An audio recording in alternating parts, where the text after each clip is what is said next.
I am a dismissive avoidant.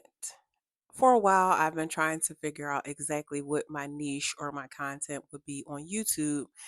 And I recently found myself going down the rabbit hole of avoidant YouTube, fearful avoidant YouTube, dismissive avoidant YouTube, really attachment theory as a whole. So I've been looking at a lot of videos about dismissive avoidant, fearful avoidant, and anxious attachment style on YouTube. A few days ago, I had to stop myself from saying, I was previously a dismissive avoidant who found my attachment security. And the reason why I stopped myself from saying that is, if I'm being honest, I feel that avoidance will always have some of those avoidant behaviors. So I'm constantly redirecting my mind um, to not display some of those behaviors and redirecting my thoughts because I still have a lot of dismissive, avoidant thoughts, and I have to constantly affirm, myself and redirect my thoughts in those moments. And it's quite often.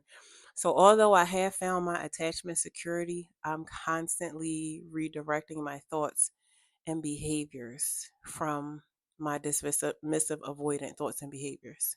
If we all learned some things about attachment theory, even if it's just a little bit, even if you only look into it on Google and YouTube, I believe it would make everyone's lives better because it really, really helps you understand people's behaviors and relationships, both personally and professionally.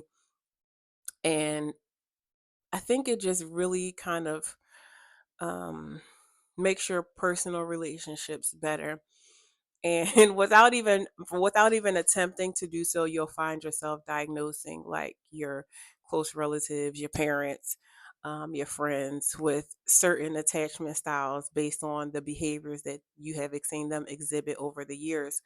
But it's a great benefit to anyone who is single and dating, even if you're not dating, even if you're married. I'm sure there's many people who are married and attached to avoidants who have no idea that their spouse is an avoidant. You just think that their behavior is erratic and without purpose. And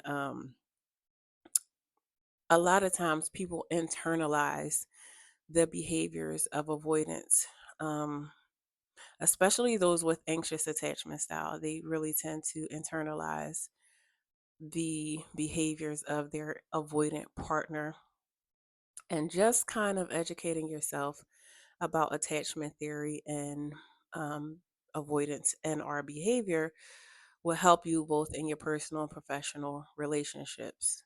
So I decided that um, this would be my primary YouTube niche, that I would primarily talk about my experience as a dismissive avoidant.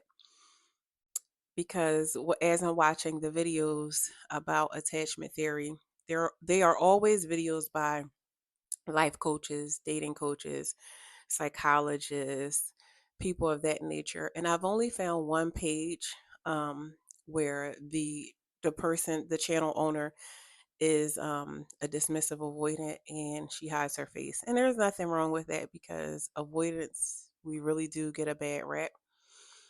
And I'm not saying that we are innocent. I know for a fact that my dismissive avoidance, I've hurt a lot of people's feelings over the years by being dismissive avoidant. So I'm not saying that we're innocent. I'm just saying I could see why she would hide her face to prevent, being attacked. Um, so when I decided that this would be my niche, I decided that I would start from the very beginning. Um, Avoidants have what they call a core wound, which is kind of like some kind of childhood trauma that led to some, I don't want to say unhealthy, but some undesirable defense mechanisms. Um, so I decided I would start from my childhood. Growing up, my parents had a kind of an on again, off again relationship. My mom was pretty much a single mom. So when I was a small child, So my older sister, who's actually my cousin, but she's my sister, she cared for me a lot because my mom was like a single mom. She was always at work, always, single moms are busy. They got to handle everything. So my older sister provided a lot of care for me up until I was 9 years old. When I was 9 years old, I was like a latchkey kid. My mom was having a lot of trouble finding reliable care for me before and after school so that she could go to work. So as she actually went to a program to try to figure out how, she could get before and after care for me. And one of the social workers at the program suggested a boarding school. Um, that's in my city. I'm from Philly. Um, so she took a chance on it. It's not a school for children with behavior problem. You actually have to take a test to get into the boarding school. So I took a test. Um, I got in. So at 9 years old, I was at a boarding school away from my mom and my parents and my family. At the boarding school, I don't want to say you're like adultified, but you're given a lot of responsibilities that you would not have if you were at home with your parents, being raised by your parents and nurtured by your parents and loved by your parents. Um, so it was like a big difference for me, from being at home with my mom, she's very busy, but she does primarily everything for me. And now I'm 9 years old and I'm at this boarding school, and it wasn't a bad experience. And the funny thing about it is, I would have never attributed my time at the boarding school to any undesirable behaviors that I exhibit in my personal relationships until my last therapist suggested it, but I'm going to get to that. So it was a positive experience. Again, I'm from Philly, so it kept me off the streets of Philly. I was protected. I was cared for. I was provided for. I got more than 3 meals a day. Um, they clothed us, they fed us, they provided toiletries. I went to school there. I made friends who to this day I consider like brothers and sisters. Um, and again, it wasn't until my therapist suggested that maybe this experience had something to do with my adult personal relationships. And it took us over a year to get to kind of that breakthrough because I had just never brought up that I went to this boarding school because, again, in my mind, it was just such a great and positive experience that I just never talked about it because, again, I never would have thought that it had something to do with my adult personal relationships. I'm like, oh, it was a great experience. And, I was kept off the streets of Philly and it was fun. And I had just never would have thought it. So there was like a lot of inconsistencies and kind of neglect at home. And then I went off to this boarding school where I was maintained um, well, but not raised. Um, so that is kind of my core wound.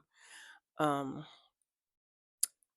the kind of the backstory of how I became, dismissive because there were a lot of inconsistencies at home and you know I went off to the school because my mom was just trying to do the best that she could for me and keep me safe, but I had like one house parent to like 25 kids, and it's just not like being parented. It's just not like being raised and loved and nurtured at home with your parents. And it the residual effect is, as I got older, I had this hyper independence and also this fear of relying on anyone else because childhood me, who's still in here, felt that I couldn't, feels that I can't. When I got, older and I wanted to date and like get married and have children, I always had that desire. It wasn't like I didn't want that. I always had this desire to like get married and have children and have a family and all of that. But when I was about 30, I started to ask myself if I want that because I really want that, or if I want that because It's what I was told that I should want, because my mom is a wife and she's married to my father, and she's very, I don't want to say conservative, but she's a lady. So I was raised to be a lady and, to aspire to be a wife and mom and all of that. Like that's what I saw my mom doing, even though her and my father had like a on again, off again relationship. So I got to be like 30 and I was like, couple failed relationships and couple baby daddies. I'm like, are you, is this what you really want to do? Or are you doing this because it's what your mom expects of you? Um, and at that time, I wasn't really sure. I wasn't really sure if I wanted to, because I had already been divorced at that time, if I wanted to get married again or, but I knew that throughout my adult life, I would spend long periods of time single. And I would spend long periods of time even single and celibate, and it wouldn't bother me. Um, and then I would kind of start dating people, and and this consistent to up to a few years ago, and I'm 44 now. And then I would start dating people, and initially I would really like them, and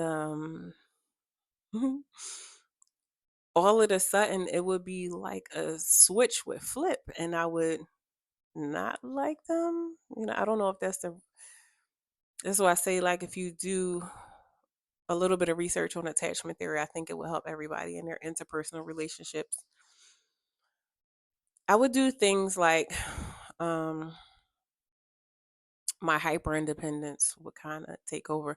Hyper independence is something that I'm still working on, like calming down, and you can trust other people to handle things for you. Karima, you don't have to do everything by yourself. You're not an island. You don't have to be alone. But I will always convince myself that, for whatever reason, I'm alone in this relationship and I can't rely on this person and I don't need them anyway. And ending a relationship would not bother me. And I was never the kind of person that always had to have another relationship lined up because, again, I would be single and celibate for years and it would not bother me. Um, so when I looked at videos about dismissive avoidance period, one very important video said that um, every avoidant is an individual, and different things will trigger each individual, and each individual has a different threshold for like how much it takes to trigger them. I think that over time my triggers would change, and along with that, you know, how much, I guess, disappointment or perceived disappointment is a good way to put it, that I would need to face before I would get dismissive and be like, you know what? Probably better off without this person anyway. And at the end of most relationships, I didn't feel like a failure. I didn't feel bad about the relationship ended. I seldom go backwards, almost never, I think once.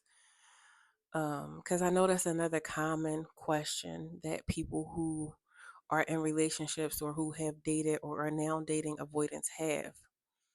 After you ended the relationship, did you have any regrets? For me, no. Um, I would kind of always be excited about the possibility of a new relationship.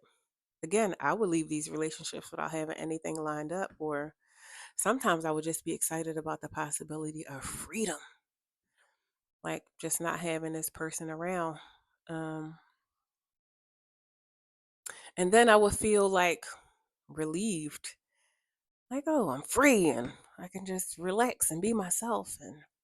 And honestly, I had no idea like where or why these feelings were coming from, why they were coming, where they were coming from. And I'll be honest with you, I didn't come to these revelations with my therapist. I did come to the revelation that I'm a dismissive avoidant with my therapist, but me figuring out that I've just I've just perceived a threat, sometimes a threat that's not even there, and that led to my need to abandon the relationship. Um, I kind of found that out on YouTube. I found out a lot of things about avoidance, dismissive avoidance on YouTube. And I was like watching the videos and I was like, my God, they're talking to me. They're talking about me. So YouTube was extremely helpful for me. And that's why I decided to offer some and that's why I decided to offer some insight into a dismissive avoidance mind. Um, because again, avoidance do get a bad rep. And I'll say honestly, I had never like set out to harm someone. Like it was never malicious. Something would just tell me like, you don't like this person anymore. Get away from this person. You don't need this person anymore. Get away from this person. And I would never understand why I had those kind of intrusive thoughts.